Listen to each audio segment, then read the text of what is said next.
Olá, pessoal! Hoje nós vamos dar a continuidade àquilo que nós começamos a estudar na aula passada, que são os animais invertebrados.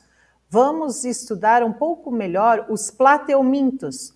A tarefa da aula passada era que vocês fizessem no caderno de ciências o desenho de 3 exemplos de plateumintos. Vocês teriam que desenhar planárias, tênias e esquistossomos.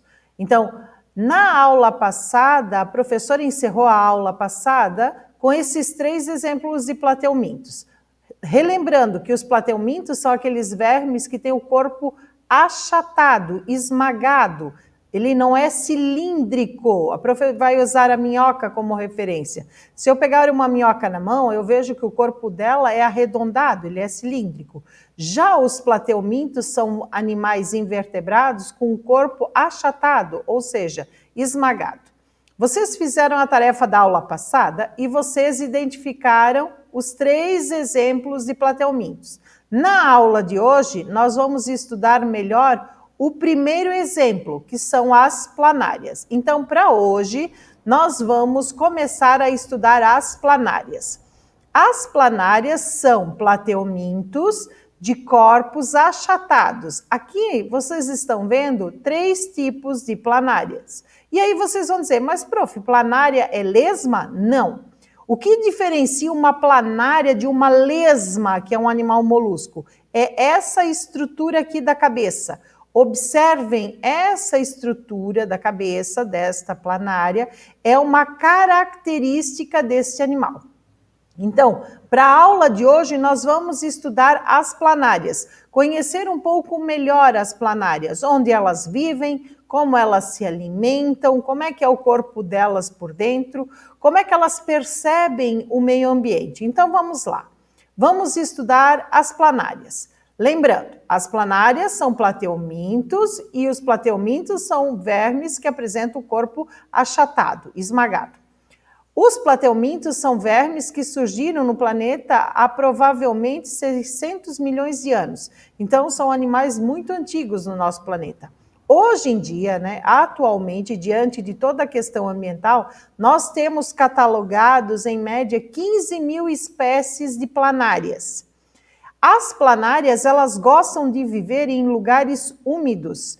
E nós temos planárias que vivem dentro da água. Por isso que a gente diz que o hábitat das planárias pode ser ambientes aquáticos como oceanos, rios e lagos. Nesses lugares a gente pode encontrar planárias. E também a gente pode encontrar as planárias no ambiente terrestre, só que em lugares bem úmidos. Agora, o que caracteriza uma planária, Como é que é uma planária? O tamanho da planária ela pode variar. Nós temos planárias bem pequenininhas que medem milímetros e temos planárias que podem medir até 60 centímetros. Outra característica das planárias é que as planárias são animais hermafroditas. Quando a gente usa essa expressão hermafrodita, significa que dentro do corpinho da planária, essa planária vai apresentar gônadas masculinas e femininas. Então, ela apresenta naturalmente os 2 sexos. Significa dizer que não existe planária macho nem planária fêmea. As planárias são animais hermafroditas. Dentro do corpo delas, ela apresenta o aparelho reprodutor masculino e feminino. As planárias são animais comumente de áreas tropicais. Nós não vamos encontrar planárias, por exemplo, no Ártico, porque é um lugar gelado, não tem planárias nesses ambientes. As planárias, elas se desenvolvem em ambientes tropicais, lugares onde que tem um calor e uma chuva muito intensa. Então, para vocês terem uma noção da região tropical, tipo Amazonas. Lá na Amazônia, nós vamos encontrar. Por quê? Porque tem muita umidade, é um clima tropical, E áreas temperadas também, onde que tenha uma incidência de luz grande e de umidade. Agora, vamos conhecer um pouquinho o corpo dessa planária, desse animal. Nós vamos falar da anatomia externa, como é que é a planária por fora. A planária, ela apresenta 2 aberturas na região da cabeça, e essas aberturas aqui nós chamamos de ocelo. É como se fosse um olho, só que esse olho não funciona como o nosso. O ocelo é uma abertura que percebe a luz. Então, a planária ela não vê imagens como nós conseguimos ver, ela só percebe a luz e ela vai se movendo em direção a essa luz. Aurículas. Aqui nessa região, ela tem alguns gânglios nervosos que fazem com que ela perceba alguns ruídos, algumas vibrações.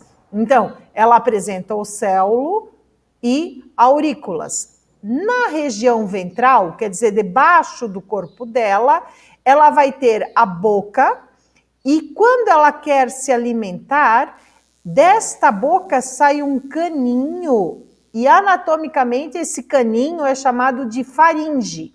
Então, na hora que ela quer comer, como ela não tem mãos e não tem dentes, ela lança para fora do corpo dela esse caninho, essa faringe, e suga o alimento.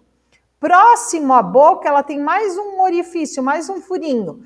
Esse furinho recebe o nome de poro genital. Por quê? Conectado a ele está o aparelho reprodutor da planária, masculino e feminino. Nós vamos ver agora isso na anatomia interna da planária. Observem, a planária por dentro. Aqui nessa representação, a professora coloriu as partes do corpo internos da planária. Em rosa, está representando o aparelho reprodutor feminino. Então, a planária ela vai ter o seu ovário, esse ovário tem um ducto que é conectado até essa estrutura aqui, que vai lembrar o útero da planária. Então, em rosa aqui nós temos o aparelho reprodutor feminino, onde vão produzir os gametas femininos, os óvulos. Em azul, nós temos a representação do aparelho reprodutor masculino. Então, nessa estrutura aqui, ó, vai ser armazenado os espermatozoides da planária. Então, aqui se desenvolve o ovo da planária e aqui os espermatozoides da planária. Em verde, vocês estão vendo uma ramificação que nós chamamos de gânglios nervosos. Ela não tem um cérebro, mas ela já tem células nervosas. Essas células nervosas dão a esse animal a competência de perceber pequenos ruídos, perceber a luz. Então, ela sente o meio ambiente onde que ela vive. E no tom amarelado aqui, nós temos a cavidade digestiva. Lembra que lá na barriga da planária tinha a boca? Essa estrutura aqui é a boca da planária. E esse caninho aqui, ó, essa estrutura mais comprida, é a faringe da planária. Então, agora, como é que as planárias se alimentam?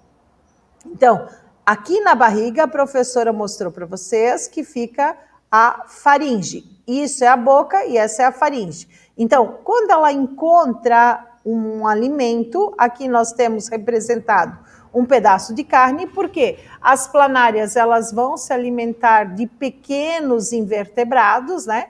Então ela vai, aqui é a boca, ela joga para fora da boca a faringe e através desta faringe ela vai sugando esse alimento que está gradativamente se desmanchando, se decompondo, ok? E ao absorver esse alimento, ele vai lá para dentro do corpo da planária e vai alimentar todas as células da planária. Agora, as planárias, elas podem se reproduzir. Elas poderão ter os seus filhotes de duas maneiras, de forma assexuada e de forma sexuada. De forma assexuada pode acontecer através de duas situações. Ou ela pode sofrer uma divisão transversal, então imagina que aqui é o corpo da planária inteirinho e começa a se rasgar de cima para baixo. Então, isso aqui é chamado de divisão transversal. O corpinho da planária rasgou, e aí o que acontece com o passar do tempo? As células do corpinho da planária vão se duplicando, de uma forma 2, 4, 8 e assim vai indo, e vai reconstituindo o corpinho da planária, dando origem a duas planárias. Então, tinha-se uma, ela se rasgou, ao meio e formou duas. E nós temos uma outra forma de reprodução assexuada, que é por regeneração. Digamos que essa planária fosse terrestre, né? A pessoa, sem querer, bate com uma enxada, por exemplo, cortou a planária em 3 pedaços. A planária morreu? Não, ela vai se regenerar. O que vai acontecer? Ó, a planária havia sido cortada em 3 pedaços e cada um desses pedaços vai promover uma regeneração, ó, vai regenerar esse pedacinho, vai regenerar esse, ou seja, de uma planária, nós acabamos tendo 3 planárias. Então, do ponto de vista assexuado, ela pode se reproduzir ou por divisão transversal ou por regeneração. Agora, vocês estão vendo uma imagem natural de uma planária que está sofrendo uma reprodução por divisão transversal. Ó, observem, começou todo o processo e ela vai continuar se rasgando, né?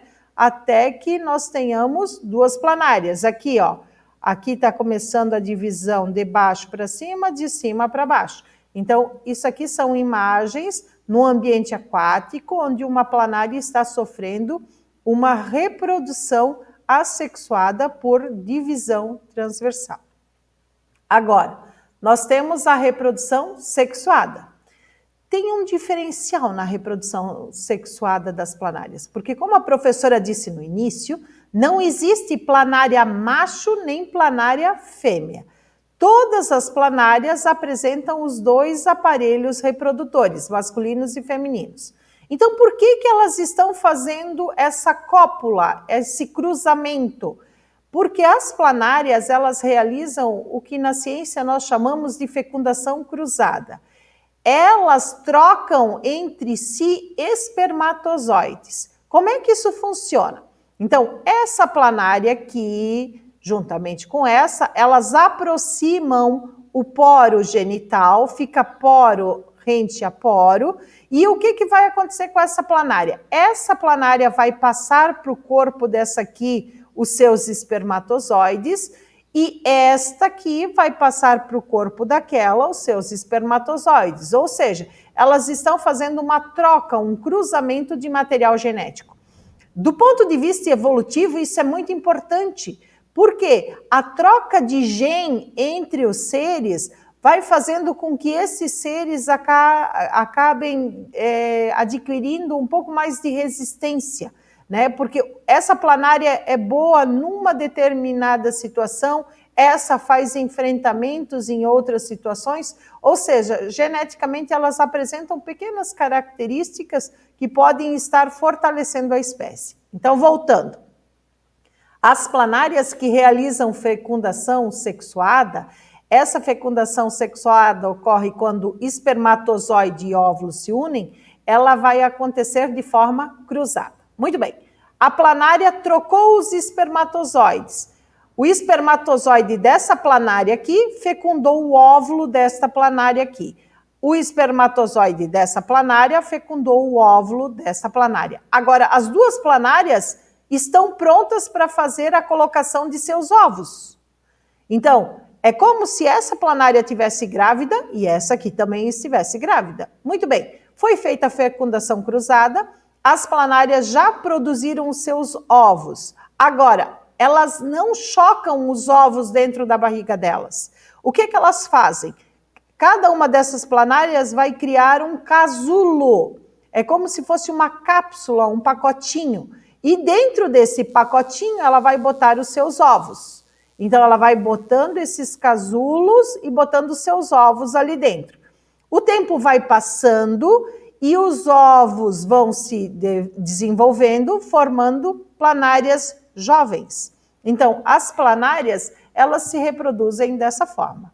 A aula de hoje, ela foi programada, então, para que vocês tivessem uma noção de como é o corpo das planárias, como as planárias vivem, como elas se alimentam. Lembrando, planárias são animais invertebrados do grupo dos plateumintos, ou seja, são animais de corpo achatado. As planárias, em especial, vivem livres. Elas podem viver no ambiente aquático ou podem viver no ambiente terrestre. Lembrando que no ambiente terrestre e no ambiente aquático, o clima tem que ser tropical ou temperado, ou seja, precisa ter calor e umidade. Esse é o ambiente mais adequado para as planárias. Outra coisa, para não confundirmos planárias com lesmas, a gente tem que observar a estrutura da cabeça da planária.